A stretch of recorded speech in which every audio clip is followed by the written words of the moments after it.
So let's get to, that's the good news. Let's get to something not so good, because the standards of good governance under democratic rule across Africa is falling and has made it to the front burner, no thanks to the raft of 9 military coups in just 3 years, with the latest in Gabon in Central Africa.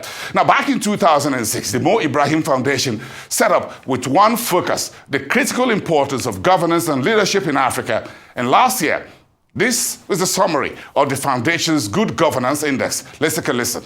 The main finding really is that on average, governance improved over the last decade, but that improvement almost stopped over the last 3 or 4 years. In the area of security, rule of law, and the area of rights and participation, inclusion, all this have been deteriorating. COVID played its role, but we cannot blame COVID for all the problem we're having. One bright spot actually is that of gender, women equality. This has been improving really across Africa. 42 countries have improved consistently over the last 10 years in that area. Without data, we cannot really manage our countries. It is very important to collect appropriate data, because that tell us what we need to do. I have a number of concerns. To start with, number one, security. Security situation is deteriorating in Africa, and that's something we need to pay attention to. For a long time, we have been talking about an African standing force. That's what we need really to do, an African solution to terrorism. We have certain issues, serious issues with climate change. The 10 most affected countries by climate change are all Africans. Our resilience here is very low. What we also find is the fiscal space for African countries is really closing.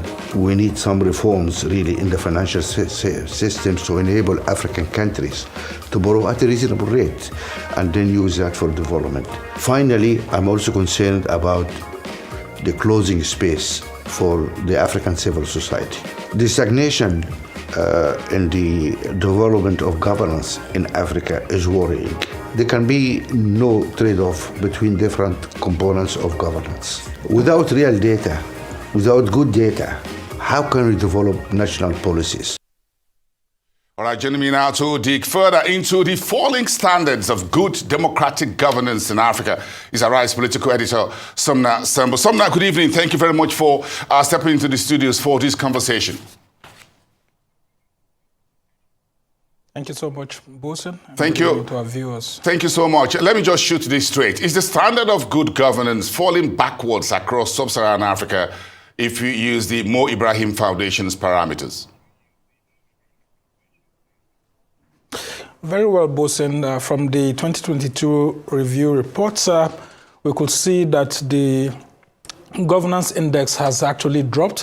He talked about the issues of security there, and I think that's one critical area where the governance index has totally reduced drastically. Lots of insurgency and terrorism issues continue to affect governance, and as a result of deteriorating issues of insecurity comes with hunger, comes with poverty, and of course this makes eventually snowballs into worries in several societies where you see people being anxious, a lot of anxiety.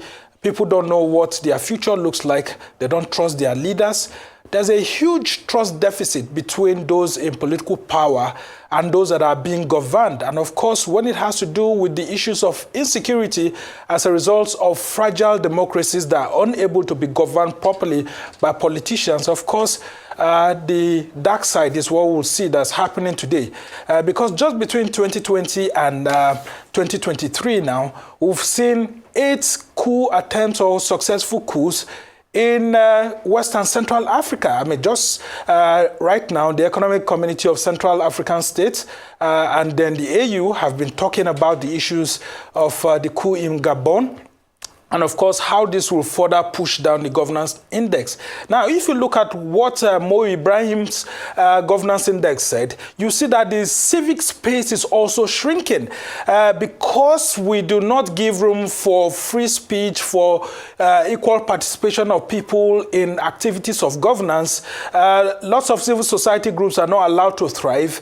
Because of that, autocracy begins to come up. And then, of course, if you look at the Afrobarometer report, which came out last year, I mean, that institution, Afrobarometer, is also supported by the Mo Ibrahim Governance Organization. You will see that it is very clear there that a lot of Africans stated in the last survey that was done of about 34 countries, about 66% of them do not agree with any interruption of governance, whether in terms of coup or all of that.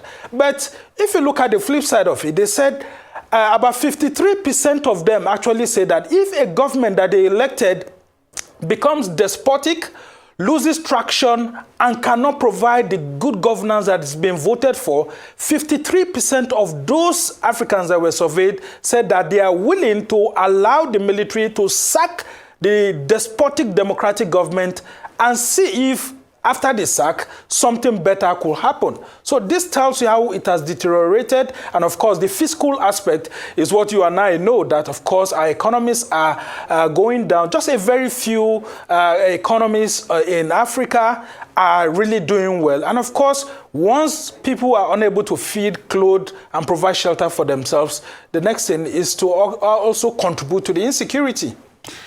So, Sumner, I'm sure you remember in the 60s, 70s, 80s, and up to the early 90s, we had a raft of military administrations across the African continent, Nigeria inclusive back then, of course, with a few spots of attempt at civilian democracy. But again, we've seen increasing number of civilian democracies on the continent over the past 2 decades or two, and folks are beginning to think that perhaps the days of military interventions in governance, political governance, are over.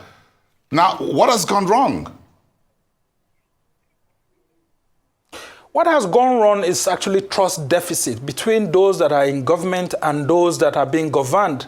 A lot of politicians win elections, sometimes even through fraudulent wins, and they just think that by being in power that they assume the authority to kick everybody around. And of course, there are two sides of powers.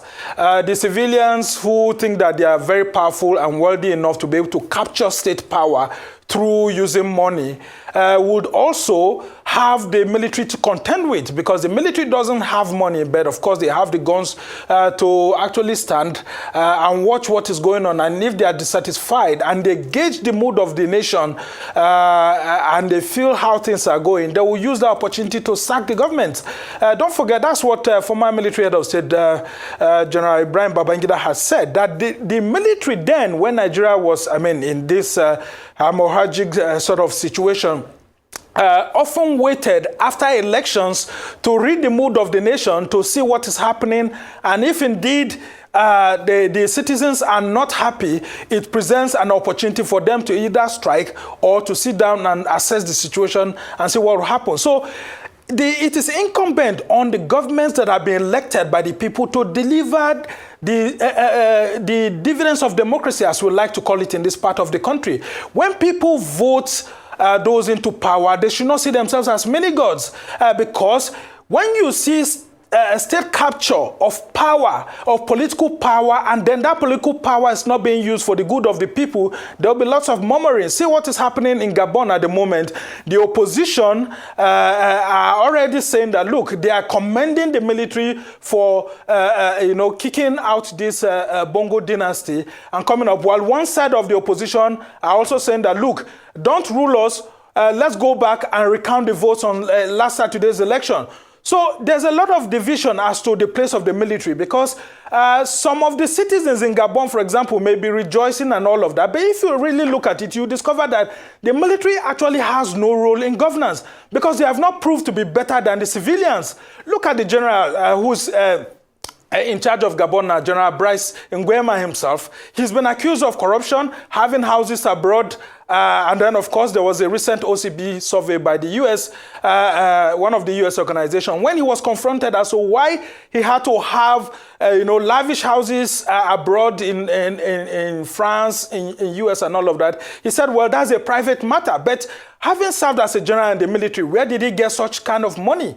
And the accusations have been there that he was corrupt himself. Well, he has sacked this dynasty now, and it looks like everyone is jubilating. But nonetheless, the civil society in that country must stand up and demand a transitional system that works out a timetable for the next government, because it cannot continue this way. And if we continue, it will be contagious. And that's why President Bola Tinubu is very right by saying that something has to be done. But that thing must start from the AU itself, because the AU has become a lame duck, I was about to not promoting democracy. What happened to the African peer review mechanism? I wanted to ask you, and stepping that you're taking that straight out of my mouth, Sumner, when it comes to where is the position. You remember I just talked about the 60s, 70s, and 80s. The African Union Organization, the OAU, the Organization of African Unity, as it was known then, was battling several military rulers across Africa. Then suddenly you've got almost everyone's return to civilian democracy. But suddenly we're back to that. Does it look like the African Union is still on top of its game as that central block for African country to ensure continuity and good governance, of not just ensuring that there is an election in which one civilian succeeds the other, but to ensure that there's a delivery of good economic governance. So this spate of military coup, do you see that as a dangerous one for socio-economic growth and development of Africa, really? Because right now we're talking about 6-7 countries out of 54 members of the AU in the black book, in the manner of speaking. So where does that leave the rest of us? Well, the AU actually is a lame duck in this issue, and it's been contributing to all of this because it has refused to put in place its mechanism for tackling what I like to call dissident Democrats, people who engage in state capture because they are wealthy, or because they are close to very wealthy people, or because they are serving Western interests or other political powers outside of the countries or the continent. And as a result of that, they failed to put in place the mechanism. What happened to the African peer review mechanism that was put in place from 2002 by the likes of Olusegun Obasanjo, Mbeki, and all of that? And we've seen such mechanism deteriorating. What happened to the 4-year periodic review that they are supposed to be holding, going into each of the countries that have agreed to the APRM mechanism to actually see if indeed the rule of law is being obeyed, if security is being promoted, if there's financial inclusion, if there is the issue of allowing the civic space not to shrink and all of that. All of this have been lacking. The AU has become what some people have been calling of recent a moribund institution that cannot fund itself, cannot finance itself. It has to wait for donors to be able to look at what the Kenyan president has said about the need to reform the AU. It's very important for the AU to get its step back, because it has left its own powers to the regional institutions like ECAS, like ECOWAS, like SADC. And I think it's time for AU to gain its strength back and then face the momentum. What is exactly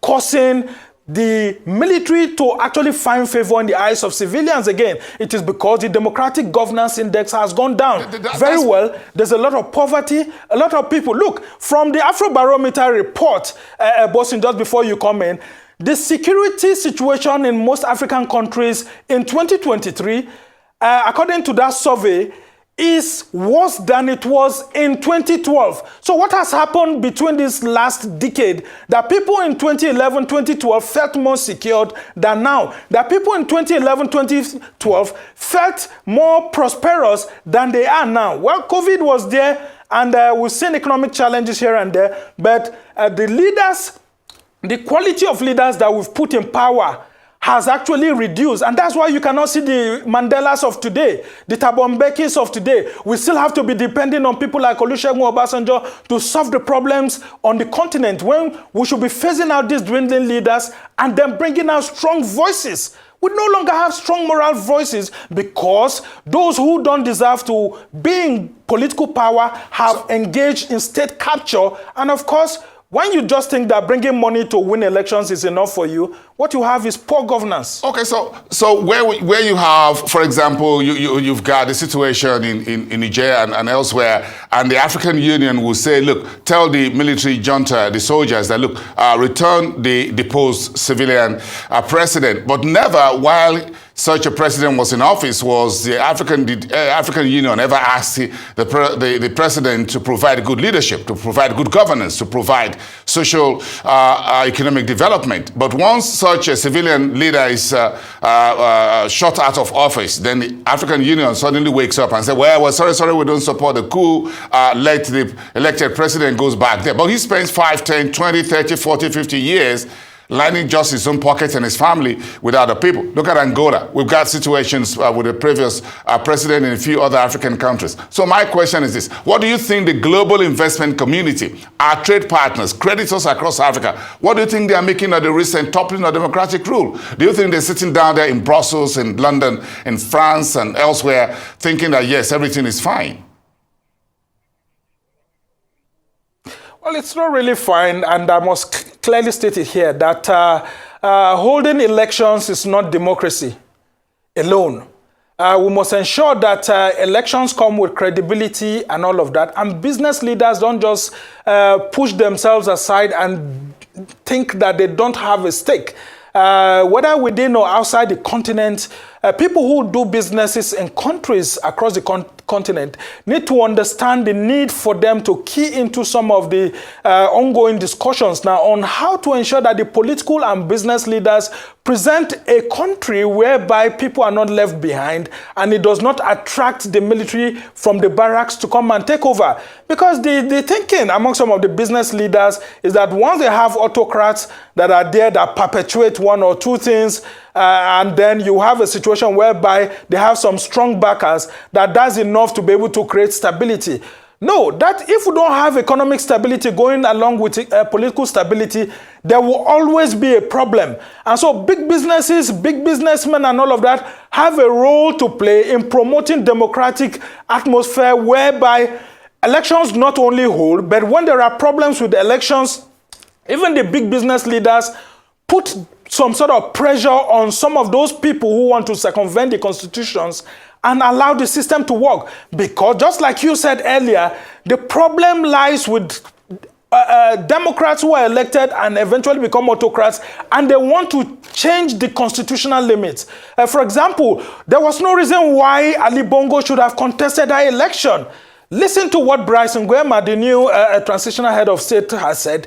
It is very clear that it was a hush-hush talk here and there that Ali Bongo was not in good health to have participated in that election. But business leaders, political leaders, including traditional leaders, they've all lost their moral voices, all because of money politics. And then people looking for favors in government in one way or the other. I think there should be a new generation of leaders in the likes of Kenyatta's, in the like of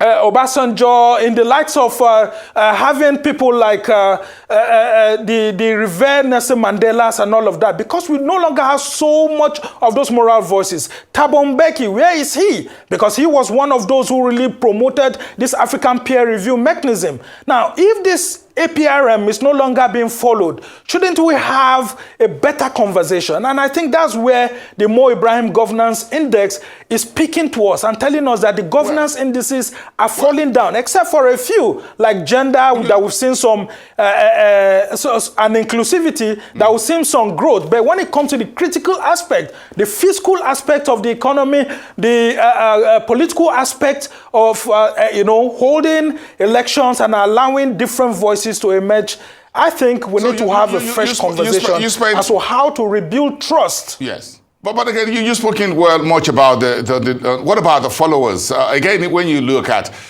for example, the deposed president of Gabon is asking the citizens and people of the country to make some noise on his behalf because he believes he's a democratically elected leader. But again, do you think the same folks who go on the streets and jubilate that he's been removed from office because there was no good leadership, dividend of democracy, whatever it's called, during his tenure? So where does that leave the voters, the electorate themselves, when you have a civilian president perpetuating himself, as we've seen in Gabon, as we saw in, as we're seeing in Cameroon with President Paul Biya and all of that? Where does that leave the electorate? The electorate are very, very culpable in these issues. And that's why you see from the governance index released by Mo Ibrahim last year, talking about the Afrobarometer report itself, there was a conclusion that the electorate need to actually own up to the fact that they are not defending democracy as it's supposed to be practiced. Why? Because there's the issues of vote buying that's ongoing. There's the issues of people not paying attention to the stability of their country when it comes to exercising their democratic rights. And of course, Western intervention in one way or the other, where you see NGOs being used to actually promote certain candidates that may not necessarily have the solutions to the country's economic or political challenges, but because they represent certain economic or political blocs, they are promoted, and as a result of that, countries get into chaos. And of course, you also have a situation whereby, like we have been seeing, the Francophone countries, whereby the French interest over time has stagnated the involvement of the people in governance, because the elites seem to have conspired to be putting certain people in place rather than what the people actually want. It creates a whole lot of challenges. Now, the people need to rise up so that even after elections, their voices are made known. See what's happening in Zimbabwe at the moment, where President Emerson Mnangagwa has been announced. The opposition is saying no. The electorate seem a little bit quiet as to what's actually happening there. And the opposition are really warning that these are the kind of things that the military are seeing elsewhere and sacking governments. Now, if elections are not properly conducted, the heads of the electoral bodies need to be properly pressured, both from the international community and within the countries, to do the right thing. Because we cannot place this failure of elections only on the people, or even those who are sabotaging the system. Look at what happened in Gabon. The head of the Electoral Commission has absconded after putting the country into pressure. So we need to ensure that whoever is being put into the position of guiding the country into elections, they are held to account, the electorate are properly sensitized to be held to account, and the NGOs do not allow outsiders to influence their decisions, but to place their countries first, to hold their elites to account, because the issue of accountability is what we are not seeing so much. And of course, when the country is destabilized, it affects everyone. That's why you see professors becoming refugees, journalists like you and I running out of the country. And we should be very clear here that the military is not a solution to bad government, because they are incubators to bad governments themselves. And just watch it. The people who are in Gabon are rejoicing now in just a few moments, when the reality of running the economy and, soldering the nation together politically comes up, they would have nowhere to run to, because the military don't listen. And then, of course, you have the issues in Niger, which have not been settled right now. Aren't you seeing that those who were jubilating on the streets of Niger, that they are already being faced with the economic and political realities at the moment?